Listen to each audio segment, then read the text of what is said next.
នៅក្នុងវីដេអូនេះគឺខ្ញុំនឹងបង្ហាញអ្នកទាំងអស់គ្នាពីការបំលែងពីរូប sketch ទៅជា 3D បន្តមកទៀតគឺខ្ញុំធ្វើជាវីដេអូ animation បែប sci-fi movie នៅដោយយើងប្រើប្រាស់ tool AI អញ្ចឹងជាដំបូងគឺយើងធ្វើការ sketch ធម្មតាជាទូទៅគឺខ្ញុំចូលចិត្តធ្វើការ sketch ហើយចុងសប្តាហ៍អញ្ចឹងគឺខ្ញុំចូលចិត្តទៅហាងកាហ្វេដើម្បីអង្គុយ sketch នៅទម្រង់អគារផ្សេងៗក៏ដូចជាទេសភាពផ្សេងៗដែលខ្ញុំធ្លាប់បានបង្ហាញពីវីដេអូមុនៗអញ្ចឹងហើយបើសិនអ្នកទាំងអស់គ្នាបានឃើញពីសភៅ sketch ក៏ដូចជា iPad របស់ខ្ញុំគឺខ្ញុំចូលចិត្តគូរនៅទម្រង់អគារប្លែកៗឬក៏ជាទេសភាពប្លែកៗអញ្ចឹងដូចជាគំនូរ sketch នេះអញ្ចឹងគឺខ្ញុំគូរទៅលើទម្រង់អគារមួយដែលយើងមើលទៅវាមានលក្ខណៈរៀងប្លែកដែរហើយបន្ទាប់ពីយើងបានគំនូរហ្នឹងមកគឺខ្ញុំជំហានបន្ទាប់មកគឺខ្ញុំធ្វើការតម្លើង 3D ជាក់ស្ដែងការតម្លើង 3D ហ្នឹងគឺវាសំខាន់ដោយសារតែនៅពេលដែលយើងចង់យក3D របស់យើងនឹងយកទៅ generate នៅក្នុង AI ដើម្បីធ្វើការ render គឺវាអត់កែប្រែទម្រង់អគាររបស់យើងទេគឺវានៅតែរក្សាទម្រង់អគាររបស់យើងបាន 100% ហ្មងអញ្ចឹងបានន័យថាលទ្ធផលដែលយើងទទួលបានគឺយើងមិនមានអារម្មណ៍ថាជា AI ជាវីដេអូបែប AI ទេគឺវាជាលទ្ធផលឬក៏សមិទ្ធផលដែលយើងបង្កើតខ្លួនឯងចេញពីគំនិតខ្លួនយើងក៏ដូចជាការតម្លើង 3D ចេញពីយើងហ្មងអញ្ចឹងការតម្លើង 3D នឹងគឺជាទូទៅគឺខ្ញុំធ្វើទៅតាមកម្មវិធី Rhino ប៉ុន្តែបើសិនជាអ្នកទាំងអស់គ្នា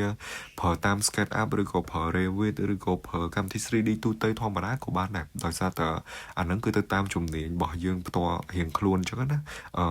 ហើយការតម្លើង 3D ហ្នឹងគឺខ្ញុំអត់តម្លើងទៅលើទម្រង់អគារមួយទាំងមូលទេដោយសារតែខ្ញុំមានកម្រងចង់បានទៅ view មួយបានថា view ចំពីមុខដែលវាមើល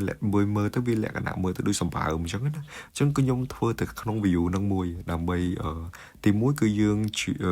save time យើងអត់ចាំបាច់ចំណាយពេលយូរក្នុងការធ្វើអត់អស់ហ្នឹងទេគ្រាន់តែថា process នៃការធ្វើទាំងអស់ហ្នឹងគឺវា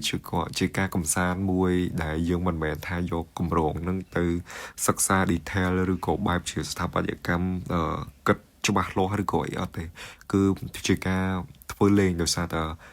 អានេះវាជាចំណង់ចំណូលចិត្តរបស់ខ្ញុំបន្ទាប់ពីខ្ញុំអាចស្វែងរកពីរបៀបក្នុងការធ្វើគំនូរឬក៏ធ្វើបែប animation បែបហ្នឹងទៅគឺខ្ញុំចូលចិត្តធ្វើមែនតើហើយខ្ញុំនឹងបង្ហាញការធ្វើទាំងអស់ហ្នឹងទៅអ្នកទាំងអស់គ្នាឃើញពីភាពប្លែកៗនៃវីដេអូផ្សេងៗក៏ដូចជារូបភាពផ្សេងៗហើយនេះគឺជារូបភាពដែលខ្ញុំតម្លើង 3D អញ្ចឹង view ដែលខ្ញុំចង់បានហ្នឹងគឺជា view ពីមុខអញ្ចឹងប៉ុន្តែគឺខ្ញុំគិតថាខ្ញុំគួរ add detail ទៅលើខ្លោងទ្វារគឺខ្ញុំចង់ឲ្យវាមានលក្ខណៈដូចយើងមើលទៅដូចឈើនៅស្រុកដូចនៅខាងអង់គ្លេសនេះក៏ដូចជាខាងនៅអឺរ៉ុបអញ្ចឹងយើងមើលទៅវាខ្ពស់វាមានភាពកោងវាមានលក្ខណៈដូចទឹកកន្លកអីចឹង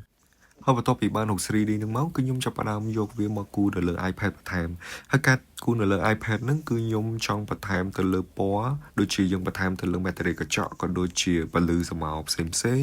ក៏ដូចជាយើងបន្ថែមមនុស្សបន្ថែមអីចឹង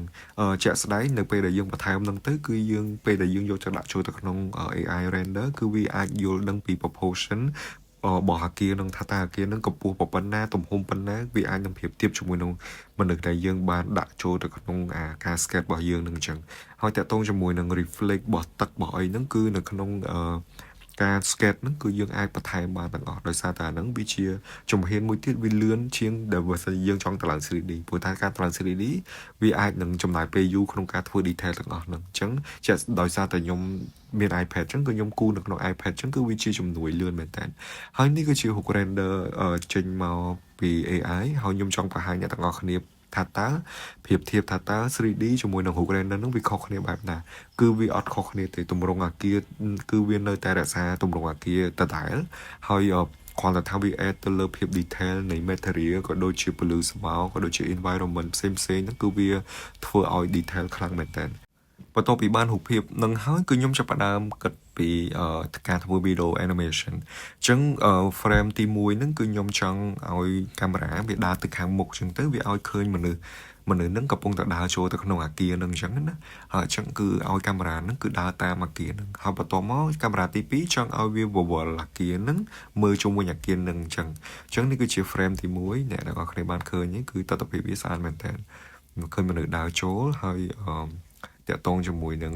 រូបភាពទី2គឺនៅពេលដែលវាប្រវល់កាមេរ៉ាហ្នឹងទៅវាធ្វើឲ្យអគារហ្នឹងវាបំលែងទៅជាដូចយានអវកាសចឹងហើយធ្វើការហោះចេញ